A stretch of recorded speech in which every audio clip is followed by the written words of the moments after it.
They lack bite. If you can talk about the game. Don't make it look as if the Carrick is a better coach than Arteta. No, I didn't say Carrick was a better coach. That's what you're saying. No. I said he was outcoached. Today he was outcoached. He lacked ideas. He lacked the firepower. Yeah, it happened. To be honest with you, where I had my issue that Arteta today was the number of changes he made on 50. Started.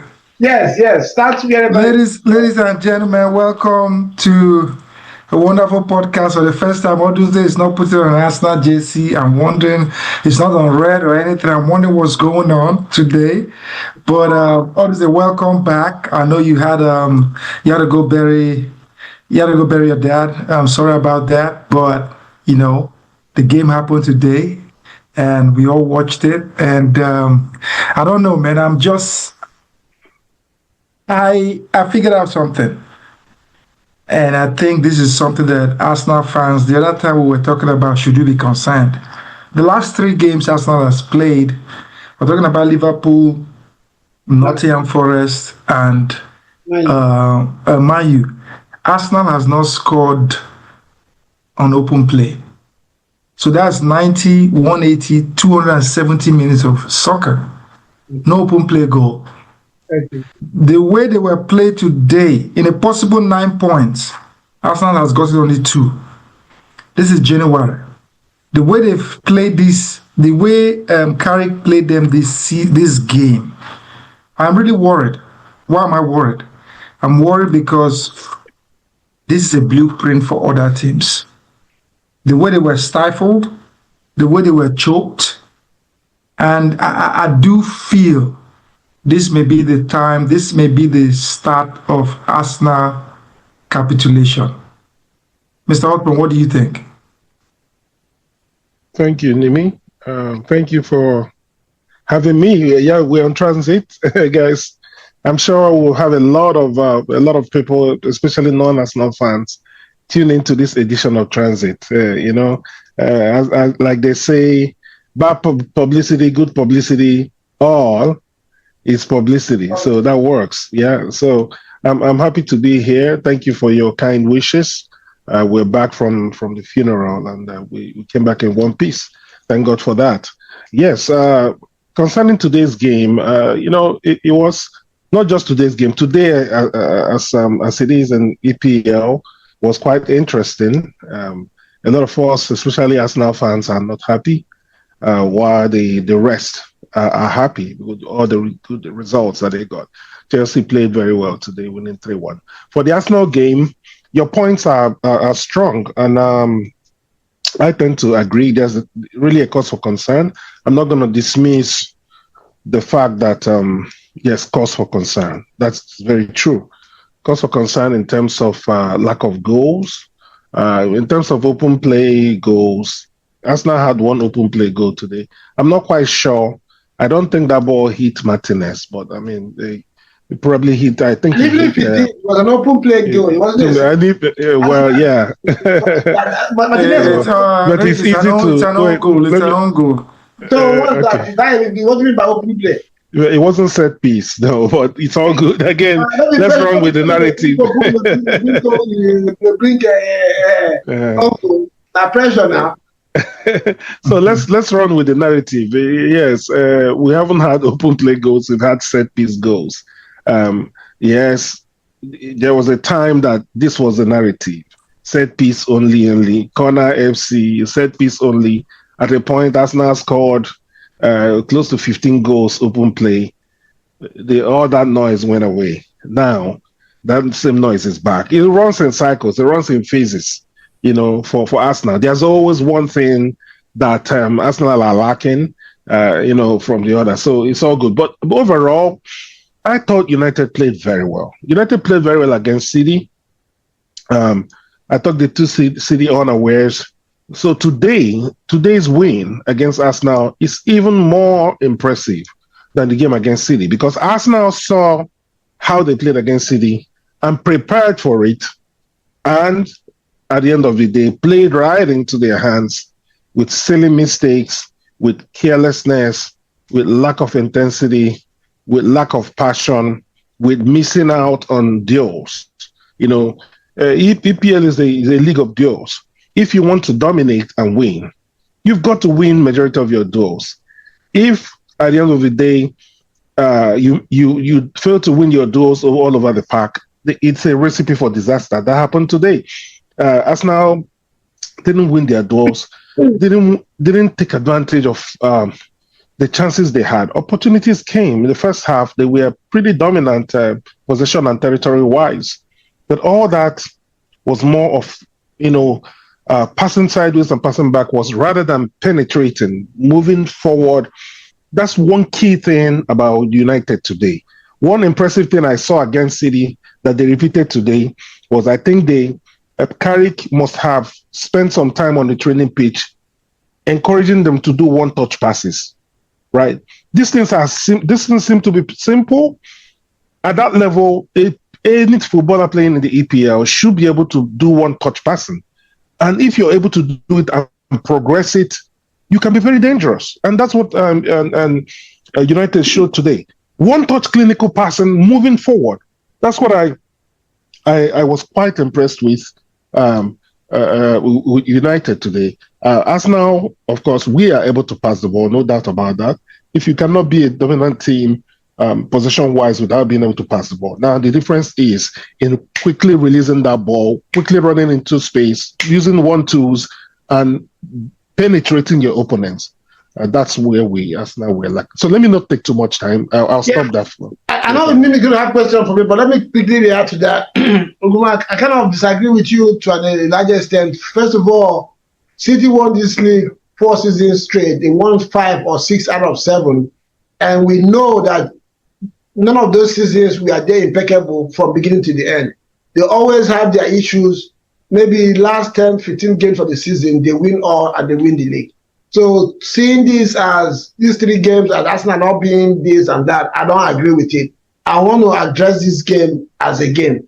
You talked about not winning in 3 games. We see it happen all the time. People talk about any little thing, people say invincible. Invincible team drew 12 games out of 38. So they didn't win all. At this point of the season, during the invisible season, Arsenal is just 2 points short of what they were at this point. So let's focus. Let's not drag this narrative of Arsenal are falling away. No, this league started the same day with everybody, and there are 4 points after they lost today ahead of City and every other person. So why will anybody look at it that way? But coming to the game, United, I give them credit, but it's not much of United. It was more on Arsenal not doing what they normally do than United. United gave Arsenal the chance to do what they normally do, but they just didn't do it. And most of it for me was in the mind.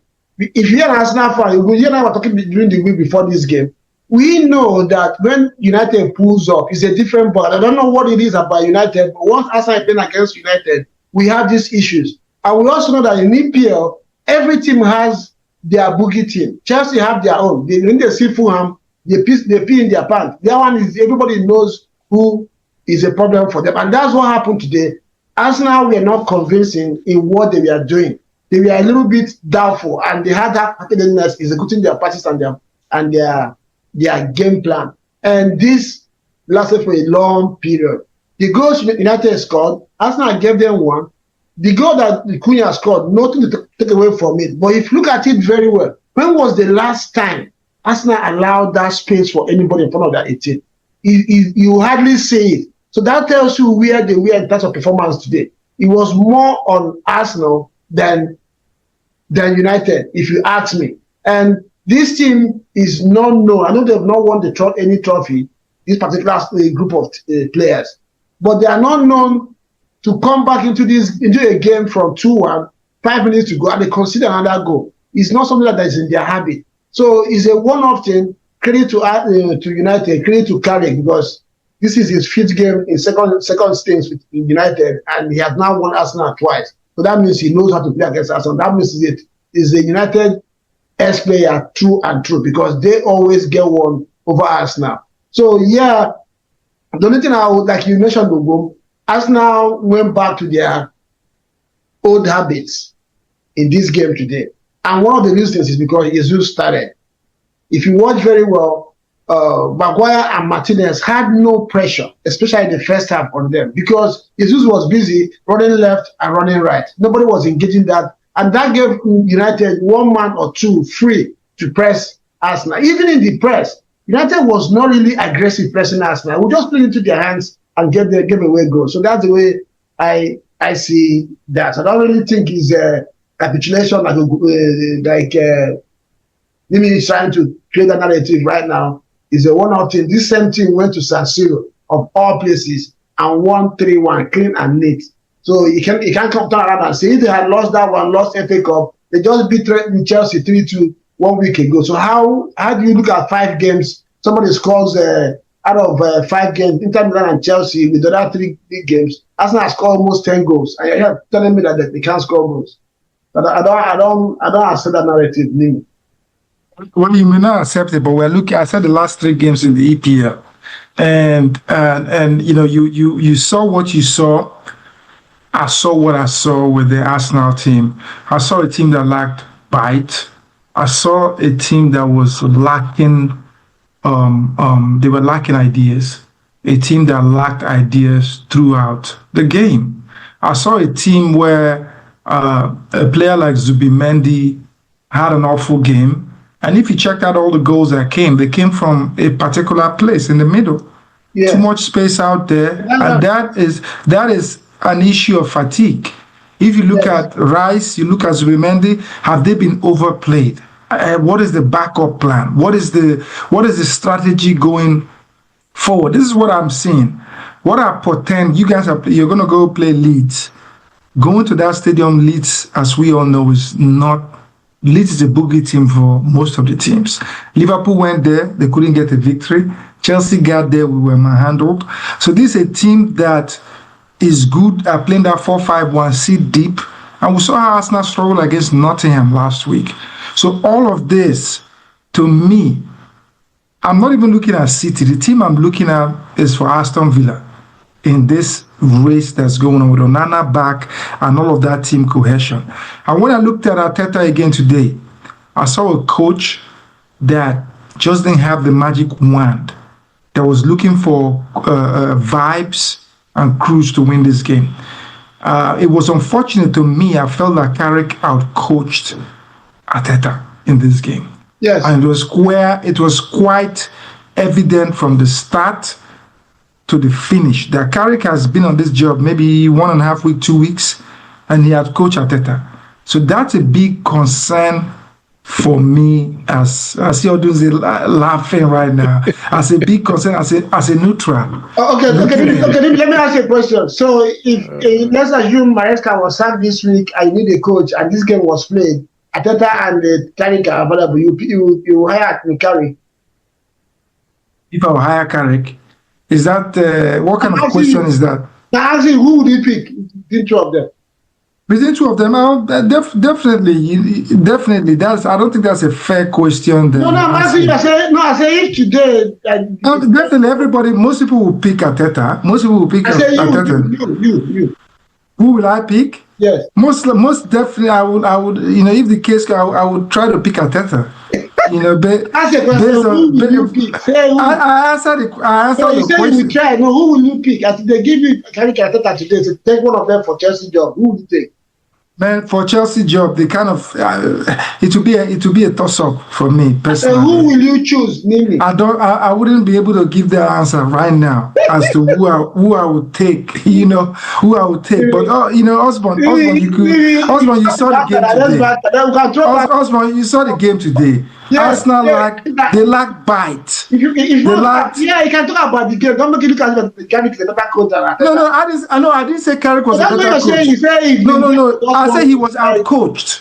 Today he was outcoached. He lacked ideas. He lacked the firepower. Yeah, to be honest with you, where I had my issues with Arteta today was the number of changes he made on 55th minute. That was too early for you to gamble with all your options, and that was panicky in my eyes. I was like, what's he doing? If anything goes on, what are you going to do? He should have at least brought in 2 players, let them get into the game, then make the next change. But to bring in 4 players into that game, that your team is having a bad game, before they get the cohesion, like Eberechi, it took him time to understand what was going on.